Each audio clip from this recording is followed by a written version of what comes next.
Greetings, ladies and gentlemen. Thank you for coming here today. Today is a tribute. Today, the United States is recognized as one of the world's largest powers. When people think of America, they think of freedom, democracy, and prosperity. In 1776, a new world was created. This was a world where people were born to be created equal. It was also a world where, for the first time in history, people could learn to read and write, to speak up, and to believe in whatever they could imagine. One vision during this period was that of a world where the people were truly free. For the first time, this vision had been created. This was a time where the historical oppressions of prejudice and the abuses of unfair societies had finally began to be uplifted. As ideals changed about politics and society, the American Revolution spurred countless other countries to follow lead, creating with it the notion of freedom in which we currently find ourselves adopting today. However, these rebellions did not happen overnight, nor did they happen without great sacrifice, nor without great leaders influencing those changes in the right direction. Of these leaders, none is more revered or idolized than that of President and General George Washington. George Washington was a man of modest background, who through his efforts would go on to be known as the leader of the free world. General, war hero, president, and family man are all words that only begin to describe Washington and his influences in making America what it is today. So let us take a look at how these attributes directly apply to the birth of our nation and the beginning of the free world. Washington was born February 22nd, 1732, in colonial Virginia into a planter family. At age 11 and after his father's death from tuberculosis, he cared for his two other younger siblings, with only the help of his mother and his older brother.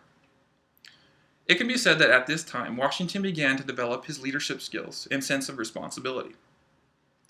He capitalized on these abilities by joining the colonial army after his brother's death, and it was here where Washington's abilities would first be tested. At the Battle of Monongahela, in July 9th, 1755, Braddock and the British Army were ambushed by the French, leaving the general fatally wounded. It was Washington who rode up and down the battlefield, gathering and leading the troops to safety and away from further bloodshed.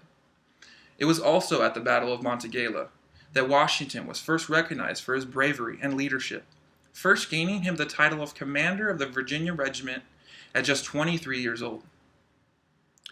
In 1783, the country called George Washington into action to serve as the commander-in-chief of the entire Continental Army to lead America to victory against the British.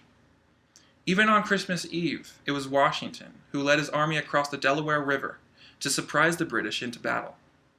Events such as the victories against the British Army at Boston in 1776, the Battle of Valley Forge in 1777, and the victory at Yorktown in 79 all offer us a glimpse at the success George Washington had in mobilizing the Continental Army and ridding the country of the British.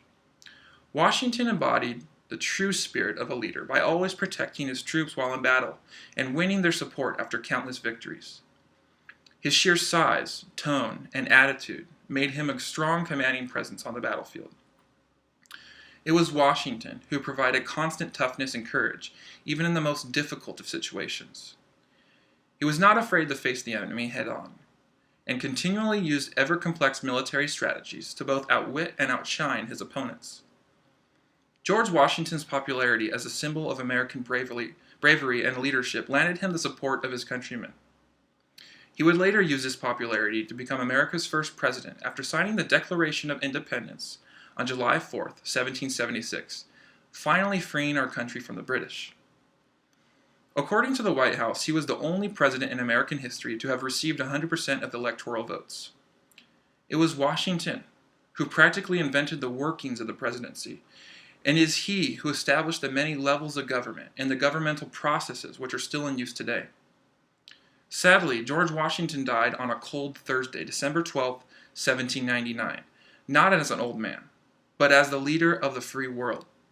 As Washington lay sick on his deathbed, his one last wish was that to free the slaves who had been working on his plantation. It was Washington who envisioned America as becoming a great and powerful nation built on democratic ideals. At his death, Governor of Virginia Henry Lee eulogized Washington as first in war, first in peace, and first in the hearts of his countrymen. It is because of George Washington that the United States stands today as a beacon of hope and democracy. Thank you, ladies and gentlemen.